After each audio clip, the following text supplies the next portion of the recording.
ఇతని దాసునికి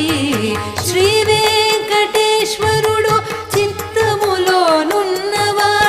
ఈవలేది ఆవలేది ఇతని దాసునికి